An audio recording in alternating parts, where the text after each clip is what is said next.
All right, Kevin, back with you for another episode of the $1 Million Relationships Podcast. And today I'm here with Ben Smithee. Ben, welcome. So awesome to have you on the show today. Hey, thanks for having me, Kevin. Excited to chat with you and spend some time together. I'll tell you, I am too.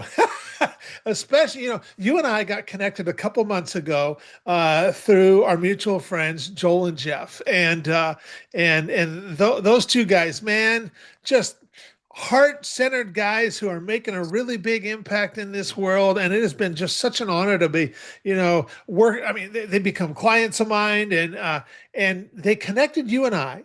We had a conversation a little over 2 months ago. Then we made time to do this interview today. And before we hit the recording button, you just kind of shared some updates with me that have happened just in the last 2 months. And Ben, I was excited to do this interview before, but like now I'm like really excited to do this. And and Jeff and Joel, I mean, man, shout out to you guys. I mean, and what a testament right there to the power of relationships, which of course is what this podcast is all about. And Ben, because you and I got connected through somebody that we just both have this mutual, admiration for and all that. Even on our first conversation a couple months ago, it was like, man, we just connected so quickly, so easily because of Joel and Jeff. And that's, like I said, beautiful testament to the power of right relationships right there. And what I want to do is I just want to start by turning it over to you so we can set a little bit of context here. And I want to be able to let you share about, what you do and, now some of the changes that have taken place over the last couple of months, because what you're doing now is a little bit different than how you would have answered that question 2 months ago. And Yeah. and of course, so yeah, talking about what you do and who you serve and what inspires you most about the work that you get to do and the impact you're making in this world. And we'll just start there, Benjamin. Yeah, for sure. It's you mentioned Joel and Jeff, and I think what's awesome is I met them through a connection, which is Next After, which is the organization that I am starting my fourth week here at as the Chief Relationship Officer here at Next After. And I met them through an event that Next After that we host each year in Mexico called the Nonprofit Innovation Circle. And in there is sort of it's kind of a intimate gathering of leaders in the nonprofit and generosity space. Okay. Next After is a leader in the digital fundraising space. So we help nonprofits around the world, um, or nonprofits make their impact around the world through digital fundraising and helping them really unlock and unleash generosity and optimize everything in sort of their digital efforts to make new relationships with donors. And so I'm excited to be here because it really is this intersection between passion and purpose. Right. So passion in terms of the digital world, in terms of business, in terms of entrepreneurship, in terms of all those things, but purpose in terms of how do we become more generous? How do we live more like Jesus? And how do we help organizations that are doing good really thrive and succeed? And that's what is exciting about this role here at Next After and why I decided to join the organization. It's funny, I was running, still the founding partner of the Smithee Group, which is actually soon to rebrand. And I serve as strategic advisor over there now. I appointed Alex as president of the organization, and she's doing a phenomenal job and led through the transition, and it's been remarkably smooth. So still involved with that as a strategic advisor, and then a couple other organizations, as you and I talked about. One in sort of the blockchain fund to funds hedge fund space, and then one in the golf industry, which is another passion of mine. It's in the golf and financial transaction space, so bookings, reservations, player companion apps, and then sort of split pay, shared payment space. And that's actually going across golf, pickleball, and vacation rentals. Oh, But my primary focus these days is here at Next After. And I'm just excited, like I said, that intersection. And it's funny, we talked about this whole podcast is about relationships, and that's literally in my title now. So, Yeah. as Chief Relationship Officer. So, I clearly believe in the power of relationships, and Amen. it is also in my job description. So, Yes. Yeah. I love it. I love it. So okay, so now that we've got a little bit of context set here, um, I'm going to switch gears just a little bit, and I'm going to reiterate the question for the benefit of our listeners. So, Ben, have you ever been introduced to a person or persons who completely changed the course of your life or your business, so much so that much of what you have today would not be possible if not for this person or persons? And I'm just really excited to hear your story and your experience around this topic of relationships. yeah, and it's a simple yet profound question in the sense that the answer is yes. I think that relationships have been everything in my life, right? And I feel like faith is at the center of it. So for me, obviously Jesus, and I think that God uses relationships in my life to sort of guide and steer and lead and just deliver a lot of wisdom and share everything. So to me, I feel like the gift of relationship is the most powerful thing in my life. And that's led through many different forms and many different people throughout the years. And we can highlight some of those as we go out through our conversation today.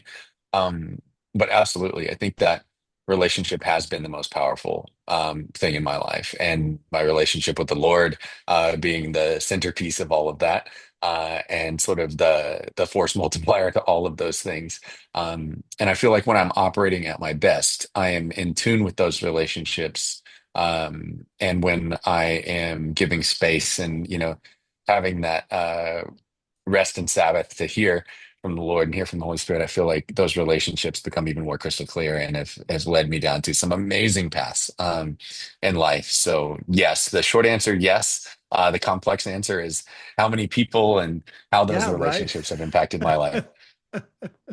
Well, let's dig into some of those, Ben, and just kind of, and like I shared with you before we even started recording here, I was like, I just want to have a heart to heart conversation with you about some of these relationships that have been so impactful in your life, in your business, and just be able to honor some of those people for the role that they have played in your life and stuff. And so, wherever you feel led to go, that's where we're going to go.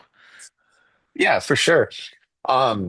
I mean, I think it starts at home for many people, and for me included. I think relationships, I was blessed to have both my parents in the home and have really strong foundational roots there around, work ethic, around showing up, around resilience, around just innovation and exploration, and having those core principles from your first core relationships with your parents is a really powerful thing. That becomes the basis, and I was blessed to have that.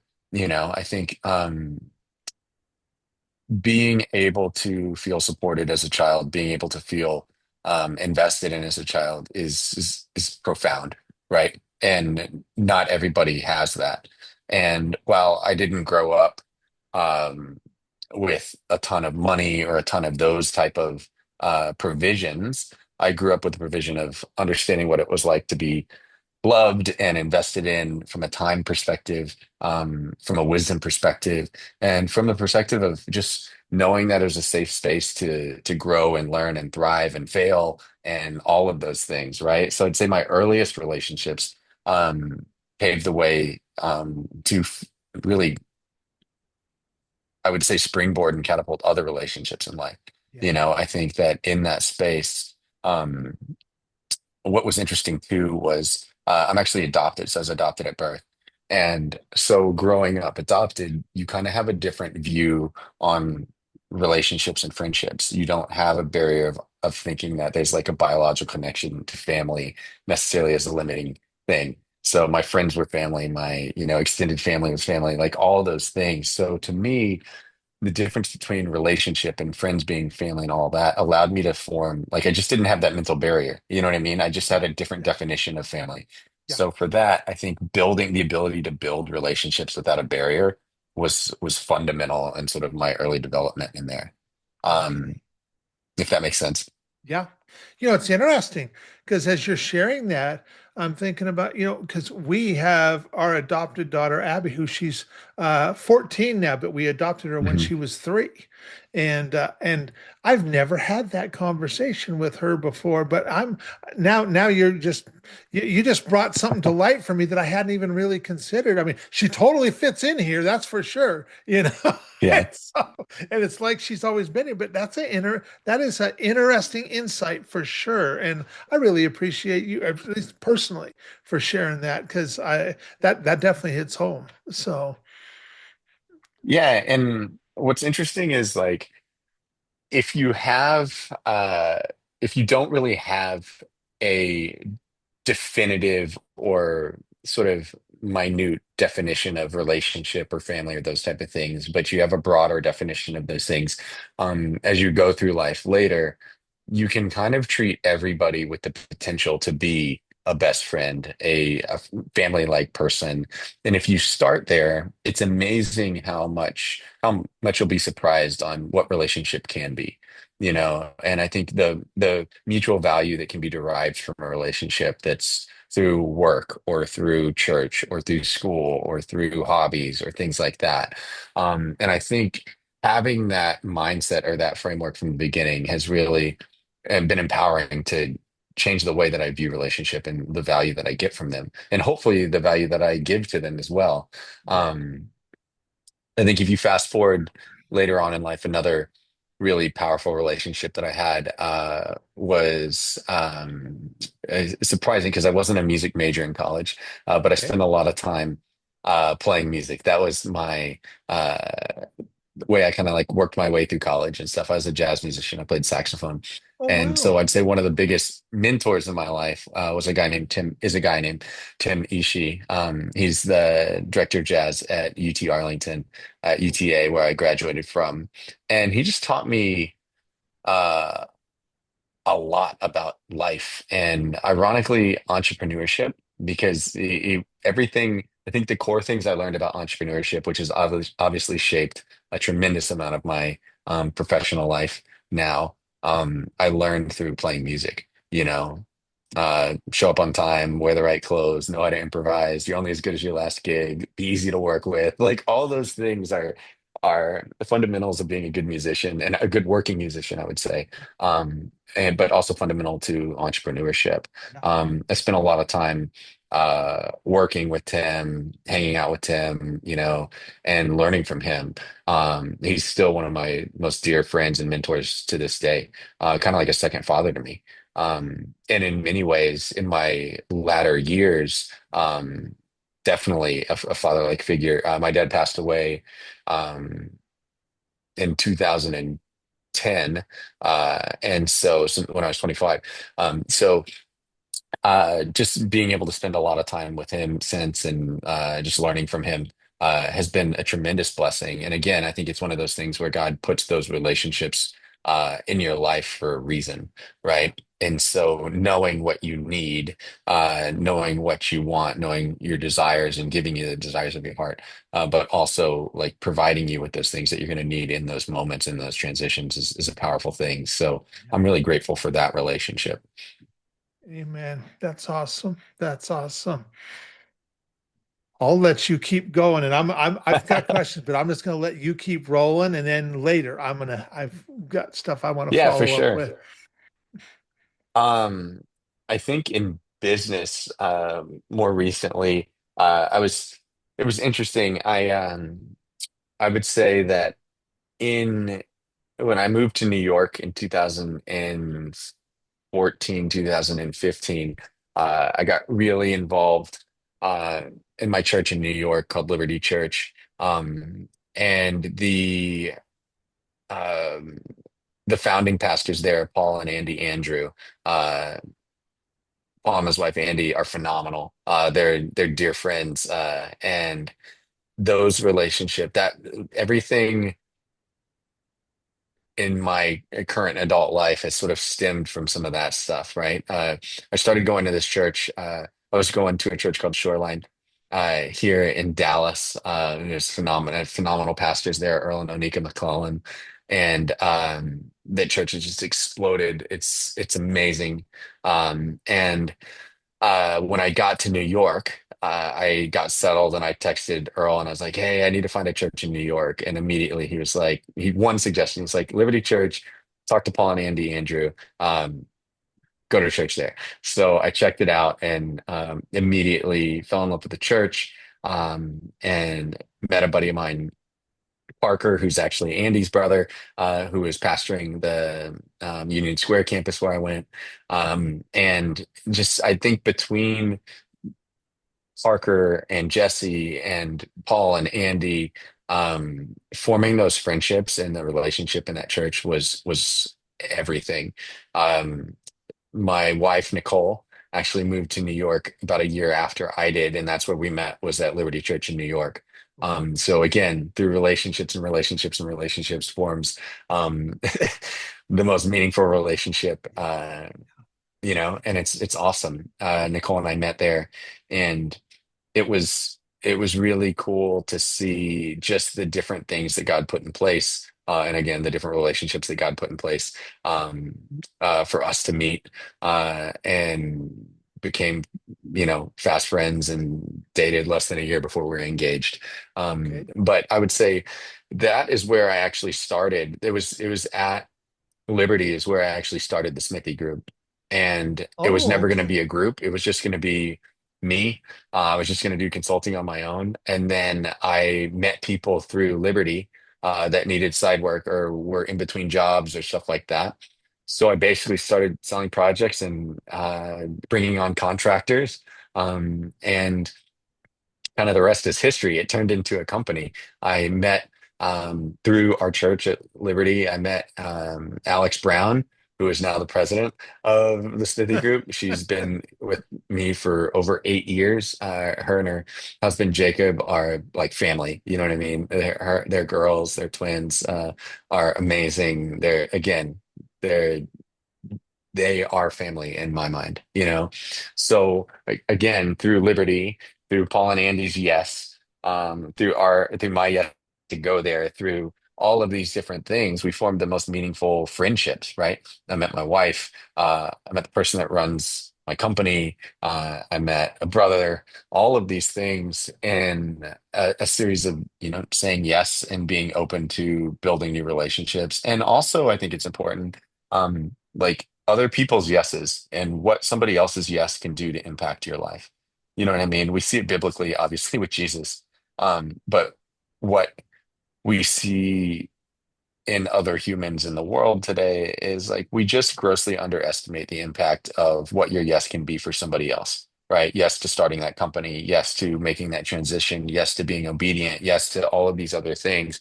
And the ripple effect of that is phenomenal.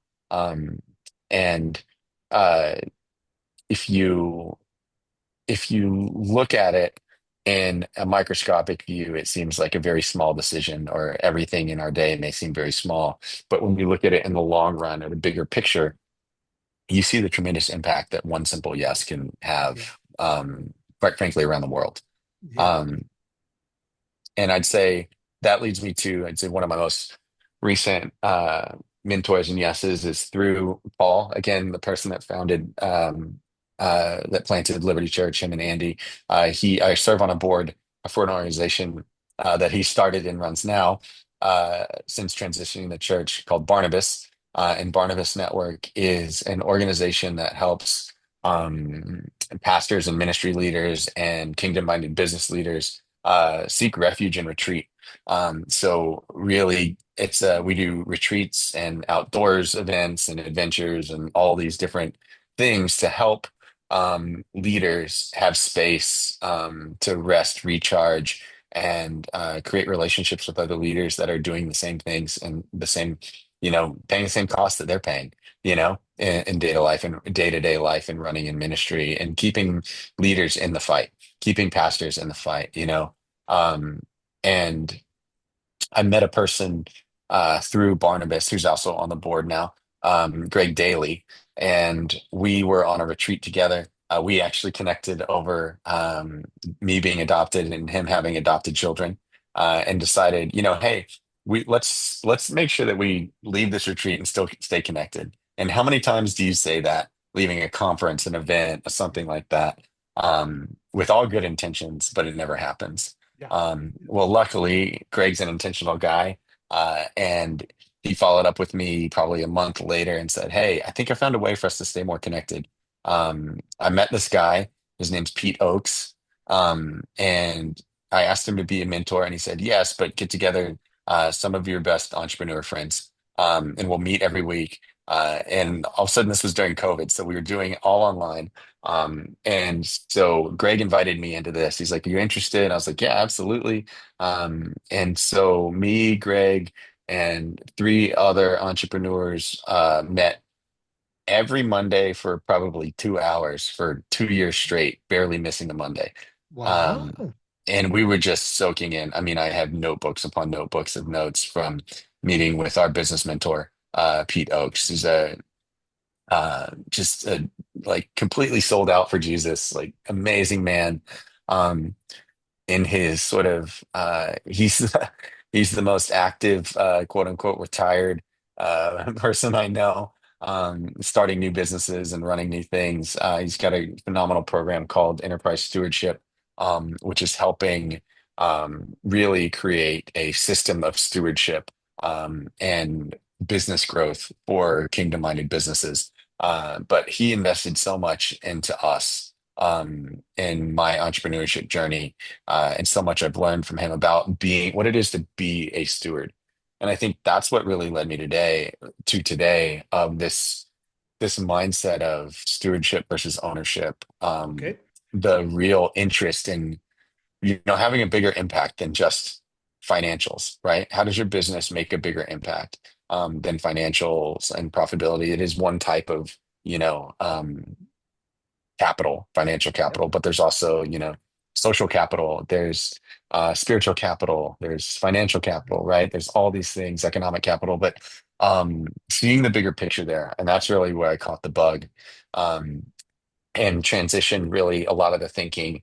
Alex and I really transition a lot of the thinking for the Smithee Group into like how do we make a bigger, holistic impact to the world versus just creating a business and thinking of it as stewards and not owners. And then all of that obviously led me here today to Next After, and taking that mindset of saying, look, how do we run a company in that way? How do we help organizations that are doing good do even more good, and connect them with people that want to fund and donate to these causes and just be more generous? And how do we create a more generous world? Yeah. And so I'd say, again, that's a very, very, very long answer to a short question of have you ever had a relationship that sort of changed your world? I would say yes, in a series of multiple people, um, Yes. through like spirit ordained Yeah. Wow. introductions. I mean, that was absolutely beautiful, Ben. And I mean, of course, what all that you just shared is like what this podcast is all about. And you honored a lot of people right there. And I'm going to ask you a question, and I'm sure you could come up with tons of different examples to the question that I'm going to ask you, but I just want you to challenge you to come up with one. And so, I want you to look at a situation where you personally you got to make a really substantial impact, and maybe even in the moment maybe it even surprised you a little bit, but yet you also know hands down that would have never happened, that would have never even been possible if not for your relationship with whoever that was that you've been talking about, any one of those people. What's an example of something like that, Ben? Man, that's tough.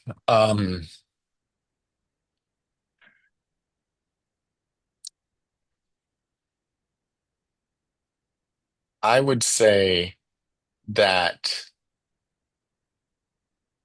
the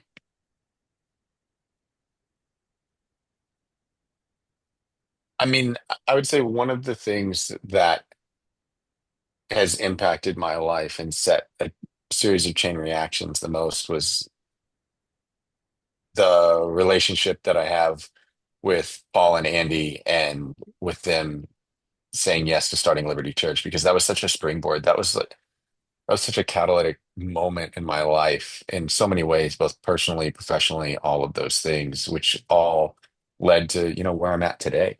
I Yeah, think that in those spaces, where you meet your wife, how you meet your wife is a pretty substantial thing in life, right? you Because bet it none of this works today without her. yeah, Um, yeah, so I think in that space, I would say that's one of the biggest pivot points in my life is being introduced to Liberty Church, being introduced to Paul and Andy, and all of the multitudes of relationships that have come from that. yep, And from that, yes, I would say it's that their one yes has yep, trickled into so many other yeses. yeah, yeah, yeah. And I can only imagine because I know how I feel, sitting right here today. I'm looking at the date. Today's the 21st. So my birthday is it's on the 26th. So 5 more days, I'll be 60 years old.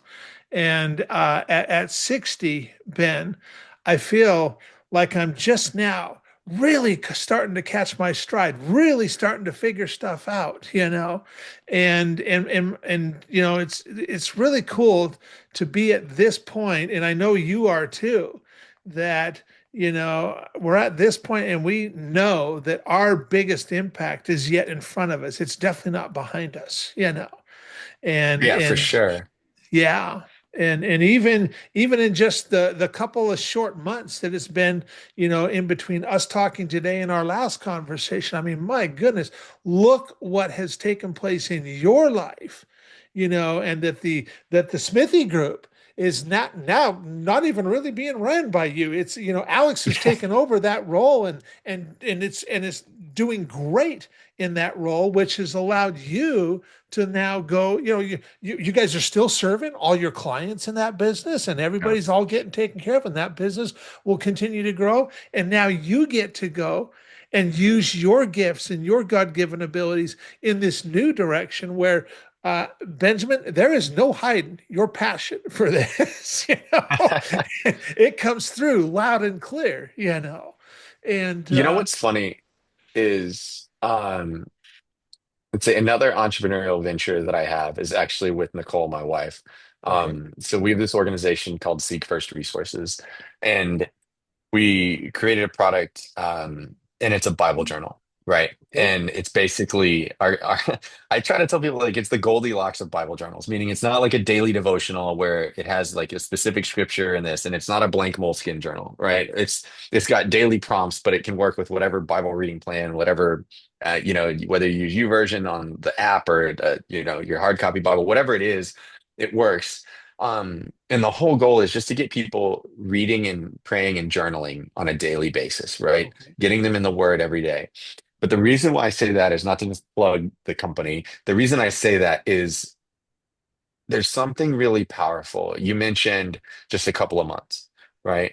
Well, depending on the season that you're in, a couple of months can feel like a lifetime yeah, or can feel like a couple hours. yeah, When things are going good and amazing and you feel like you're running like in your lane and like it's all sunshine and it's it feels like time flies by. yeah, When you're on your hands and knees and completely unaware of like how the heck is this gonna end up, 2 months can feel like a lifetime. yeah, But either way, the power of journaling is when you look back, however dire the situation you think you're in, and you look back, it's only a handful of page turns. And all of a sudden you can see like, my God, like what an amazing thing, you know? Like we feel like we're hanging on with bated breath on every moment or everything or every single day. And then you look back and like the story that God had for your life was only a few page turns away. yeah, And I think it's such a powerful thing when we see journaling because it also helps us look at, the things that feel like a moment and we take for granted the good often, right? We look back and we can relive those things and really sit in it in gratitude and be like, thank you, God, for like just this season or this moment or these decisions or those things, you know? And I find myself looking back at those moments, and it puts good perspective around life. It puts good perspective. Um, and you can see it's funny, like I look back in the journals and I could see I journaled a moment when I was asked, and I started with Greg, a meeting with Pete Oakes, right? And when I wrote that down in the journal, I had no clue what that impact was I going to had be, no clue. but Yeah. it changed my Yeah. life. You know, Yeah. 2 years later, you look and you're still seeing Pete Oakes. Pete said this, or I thought about this. And today I'm saying, you know what I mean? This is years later, and I'm Yeah. still bringing up his name and the impact that he has. And, you know, half the lessons I share with other people are complete ripoffs of Pete's. You know what I mean? So it's like, I'm like, yeah, Pete said this, do this. Yeah. And it's amazing. And I think it's really powerful. So I would really encourage listeners, like, if there's one practice that you can have is uh like journaling. Yeah. There's no special formula. You don't gotta buy anything special. Just like write stuff down. I don't care if it's in loose leaf notebook paper. But being able to just see in hindsight and when you look back, like, man, you know, God's plan for your life is amazing. And it happens fast. Sometimes it happens slow. But what we think is lifetimes is still only a few page turns away. Yeah. And it's a powerful thing when you look at it in perspective. Yeah. Yeah. How long have you been journaling, Ben? Oof.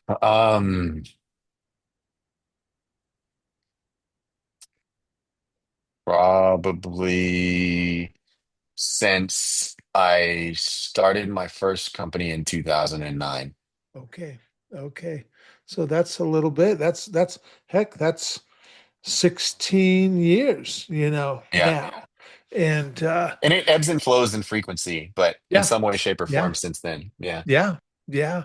I think about that, and I mean, your children are going to have just imagine them, later being able to just look through those journals and just really learn who their dad was and stuff, and what was happening in Man, his this guy was life. a lunatic. Yeah, right. That too. No, one of my journals is actually, I've transitioned it. So I have this one that's really thick that has like, I write really small. So there's context really. I write very small. So it has probably 3 years worth of journal entries in it right now in the same journal. But what I've transitioned it into as I've done more of my Bible reading and prayer journaling in the Seek First journal, I've transitioned that journal into just notes that I'm leaving for Quinn. Okay. So different things are my that journal entry has now just become sort of letters to Quinn and thoughts to Quinn and things like that. Um, so I think it will be an interesting thing. I think that is probably um I don't know. That'll be one of the greatest gifts that I can give her. Is just some of that wisdom. You know, I was talking to I would say the most newly formed relationship, which I know will have a lifetime of impact, is my counselor and mentor, this guy, Hud McWilliams, who I met on a Barnabas retreat in Montana, which actually talked me through a lot of this transition recently for work. But I was talking with HUD and I was like, man, you know, for entrepreneurs, one of the things I tell young entrepreneurs is like, you just can't shortcut experience, you know? And I'm like, man, lived experience is like the best teacher. And I said that, and he let me finish and he let me talk and all this type of stuff. And he's like, you know, Ben, lived experience is also the hardest teacher. And I was like, you know, you're right. He goes, you know, the best experience, the best wisdom and learning the best wisdom comes from revelation, learning from other people and learning from other. And I was like, oh, well, that's an area that I need to learn. And that's something that I really, it's very telling just in that. And I think that so if I can give wisdom to my daughter through revelation and learning through my learnings and my experience. That's really the best way to learn if I can teach her to learn that way, right? Oftentimes, unfortunately, our best teachers come through experience because we're too hard-headed or we're too stubborn or we're too proud to learn through the wisdom of others. Yeah. But really, I mean, that's why God gave us his word, right? That's why God spoke in parables. That's why, excuse me, Jesus taught in parables. Like that's, revelation is the best teacher if we learn it to use it. Yeah. So, Yeah. um, Which requires us being humble, doesn't it? yeah. And And oftentimes, what is the catalyst for revelation? Relationships. yeah. Yeah. Amen. Amen. You know, it sounds like, yeah, I mean, you and I, Ben, are both really blessed to be surrounded by some pretty amazing people who just see a lot of times see in us things that we might not see for ourselves and stuff, and kind of help point that out for us. And like you say, draw on their years of experience and expertise so that we don't necessarily have to make all the mistakes that they did. Yeah.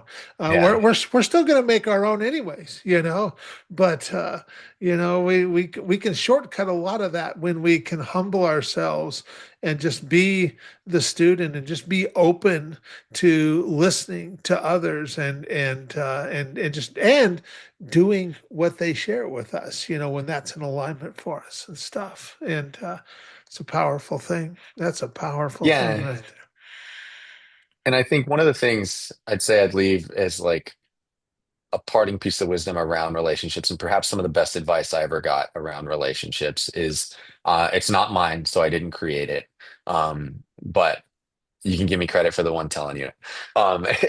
It's around three types of relationships in life, and it's your confidants, your constituents, and your comrades. I'm not sure if you've heard this, there. I have but it's not. I such a have not. powerful thing.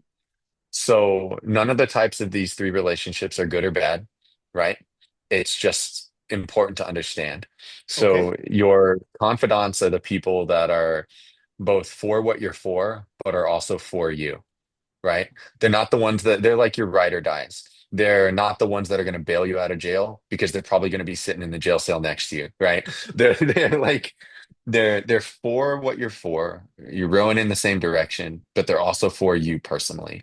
They're the type of people that if you have one, two, a handful of these in your lifetime, you are tremendously blessed, right? Now, your constituents are for what you're for, right? They're rowing in the same direction, but they're not necessarily for you, Okay. right? They're for what you're for, but they're not for you. Meaning, if another boat comes rowing in the same direction, but gets them toward their goals and your common goals faster, they may jump ship, right? Because they were never for you. You just have a common goal, same direction. And then your comrades are neither for you nor for what you're for, but you just happen to be fighting a common enemy. So the thing you have to Ah, watch out for, as soon as you take that hill, but as soon as you defeat that common enemy, you may be their next enemy. And what's ah, important about this framework is that it's not that any of these people are inherently good or bad or positive or negative. The problem comes is when we miscategorize people in our life and we hold people to different standards than they ever intended on being. And the way this rolls out in business, as an entrepreneur, as a business leader, often is when you have people that you treat as a confidant, meaning you think that they're for you and for what you're for, when really they were just a constituent. They're for what you're for. They're for the vision, mission, values of the company. They're going in the same direction. But if you had this idea that they were your confidant, that they were for you, and then they leave and go to another company, you can be really jaded or really disappointed. sure. But the Yeah. problem was it wasn't about you, it was about a common direction. Yeah. And the same thing with the comrades. And so it was an important thing, and it helped me really retrain my mindset around people and relationships in the workplace, and helped me hold things in the right direction and hold things with the right weight. And it was tremendously profound for me, because as an entrepreneur, it can feel lonely at times, or you can feel dejected, or everything feels personal, but it's not. Yeah. So Yeah. again, not my lesson, but one of the most valuable ones I've learned in terms I'll of tell you, relationships. man, Ben, thanks so much for sharing that, because that really hits home too and stuff, And I'm gonna go back and listen to this again and just let that percolate some, because yeah, I appreciate that. It's interesting. since launching this podcast, the goal for it has it's been twofold, and to this day it continues. And for you, the guest, I want to give you the opportunity to just really honor some people that have been really valuable to you and in your life, and just honor some of those relationships. And then for the listeners, who they too are also entrepreneurs, founders, and CEOs. I want to just use these conversations and these stories and these experiences to just inspire them to place an intentional focus on creating more real, meaningful, rewarding, and profitable relationships in their own lives. And Ben, with your help, we certainly delivered on that today. And so I want to thank you so much for that. And for anybody that might be listening to this right now, going, man, Kev, that Ben, that guy's a powerhouse right there. And man, I really love Ben. I love how he shows up. I'd like to find out more about the work that they're doing and stuff. Any websites, any resources we can share with folks? Yeah, for sure. You can shoot me an email. I'm always open to chat. It's just Ben at nextafter.com. Okay. Um, if you want to find out more, if you run an organization, if you run a nonprofit organization, or you're in the digital fundraising space, you can visit our website at nextafter.com. We release thousands and thousands of tests and optimizations and experiments. So regardless of who you are, what your organization size is, there's just tons of free resources to help you unleash generosity through your organization. And then you can reach out to me at any time. I'd love to chat. I'd love to explore any conversations with you. Awesome. Awesome. Well, Ben, I really appreciate you taking the time to have this conversation today, just to share it from your heart. And I'm really excited to get this out there and share it with a lot of other entrepreneurs. So, once again, thanks so much. Really appreciate it, and really appreciate you, Ben. Thank you, Kevin. I appreciate the opportunity. Absolutely.